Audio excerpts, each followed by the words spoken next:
বাংলাদেশ ও Italy প্রথমবারের মতো একটি দ্বিপাক্ষিক সমঝোতা স্মারক স্বাক্ষর করেছে, যার মাধ্যমে বৈধ অভিবাসন ও শ্রমবাজারে সহযোগিতা জোরদার করা হবে।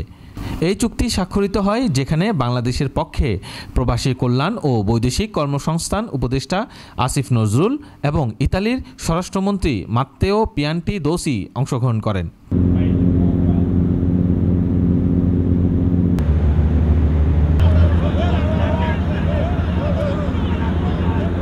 এই চুক্তির আওতায় বাংলাদেশ থেকে দক্ষ কর্মী পাঠানোর সুযোগ তৈরি হবে, বিশেষ করে নির্মাণ, জাহাজ নির্মাণ ও আতিথেয়তা খাতে।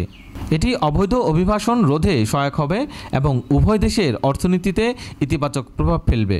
কর্মী যদি নিজের থেকে গিয়ে বলে যে আমার এখন বৈধভাবে থাকার আর স্কোপ নাই, আমাকে বৈধকরণ করা হোক, নিজের থেকে যদি গিয়ে বলে, তাহলে তাকে 1 টাকাও জরিমানা দিতে হবে না।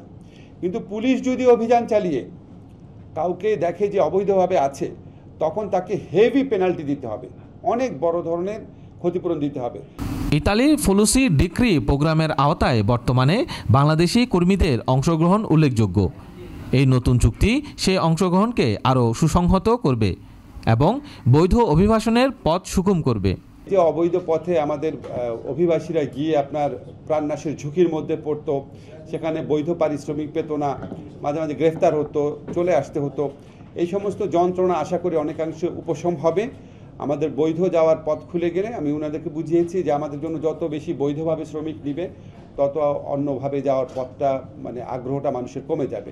এই চুক্তি বাংলাদেশি কর্মীদের জন্য ইউরোপে বৈধভাবে কাজ করার নতুন সুযোগ সৃষ্টি করবে এবং উভয় দেশের মধ্যে সম্পর্ক আরও দৃঢ় করবে।